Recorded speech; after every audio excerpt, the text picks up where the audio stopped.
जोहार आप सभी को। झारखंड राज्य से संबद्ध क्लास 8वीं में अध्ययनरत स्टूडेंट्स, उनके गार्जियंस और विद्यालय के प्रधानाध्यापक विशेष रूप से ध्यान देंगे। पिछले दिनों 11 मार्च को झारखंड अधिविद्य परिषद यानी कि झारखंड एकेडमिक काउंसिल जैक ने मुख्यमंत्री मेधा छात्रवृत्ति योजना परीक्षा, जिसे हम लोग इंग्लिश में कहते हैं CMMSS 2025 के संबंध में आवश्यक सूचना निकाला है।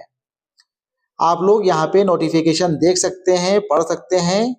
मैं शॉर्ट में आप लोगों को यह बता दूं कि क्लास 8वीं के वैसे स्टूडेंट्स जो राजकीयकृत कस्तूरबा मॉडल प्रोजेक्ट अल्पसंख्यक या फिर गैर सहायता प्राप्त और साथ में अनुदानित विद्यालय के कक्षा 7 में उत्तीर्ण एवं कक्षा 8 में अध्ययनरत छात्र छात्राओं के लिए स्कॉलरशिप फॉर्म निकाला है।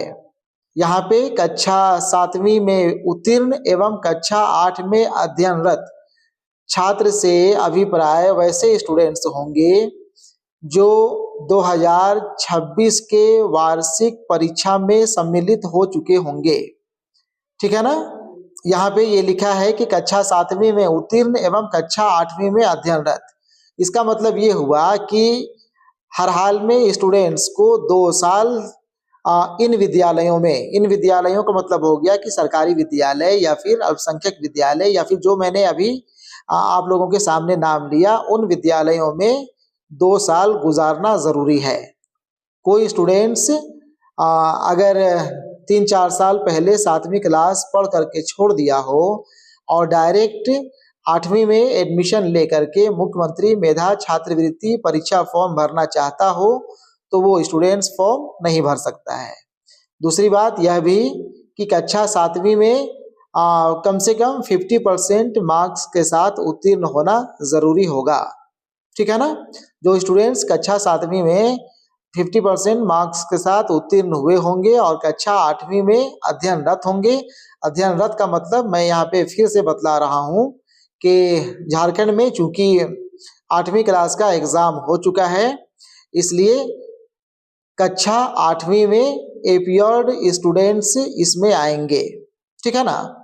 तो यहाँ पे स्टूडेंट्स के साथ साथ टीचर्स को, स्टूडेंट्स के अभिभावकों को खास करके ध्यान देने की ज़रूरत है कि जो स्टूडेंट्स कक्षा 8वीं का एग्ज़ाम दे चुके हैं वो मुख्यमंत्री मेधा छात्रवृत्ति योजना परीक्षा का फॉर्म ज़रूर से ज़रूर भर दें। टीचर्स भी इसमें खास ध्यान देंगे कि आपके विद्यालय में जो भी मेरिटोरियस स्टूडेंट्स होंगे, जो भी मेधावी छात्र होंगे, कम से कम उनको फॉर्म भरवाने में ज़रूर आप सहायता करेंगे। ठीक है। अभिभावक जो जागरूक होंगे वो भी देख लेंगे कि उनके बच्चे फॉर्म भरे या नहीं भरे। ठीक है। मुझे लगता है कि विद्यालय के हर एक टीचर्स को यह मालूम होता है कि उनके विद्यालय में कौन कौन बच्चे मेधावी हैं, कौन बच्चे अच्छा कर सकते हैं, कौन सा बच्चा किस तरह का परफॉर्मेंस करते आ रहा है। इसकी बेहतर जानकारी सबसे ज़्यादा टीचरों को होती है, इसलिए टीचर्स इसमें खास ध्यान देंगे और वे ज़रूर से ज़रूर कम से कम, अगर छोटा भी स्कूल हो तो कम से कम 5 स्टूडेंट्स को फॉर्म ज़रूर से ज़रूर भराएंगे। ज़्यादा से ज़्यादा जो आप भरा दें, लेकिन यह कोशिश ज़रूर करें कि कम से कम 5 स्टूडेंट्स फॉर्म ज़रूर भरे। ठीक है ना। फॉर्म आपको जैक के वेबसाइट में जाकर के भरना है। जैक के वेबसाइट में जाके फॉर्म स्टूडेंट्स भरेंगे, आप उनको फॉर्म भरवाएंगे। फॉर्म भरने की तिथि यहाँ पे देखें घोषित की हुई है। परीक्षा आवेदन प्रपत्र भरने की तिथि यहाँ पे दिया है 12 मार्च 2026 से लेकर के 31 मार्च 2026 तक। ठीक है ना। 31 मार्च के पहले पहले हर हाल में स्टूडेंट्स का फॉर्म भरवा लेना चाहिए।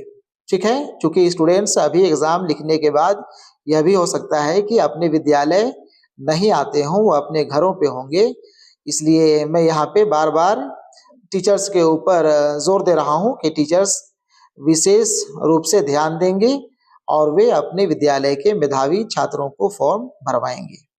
ठीक है।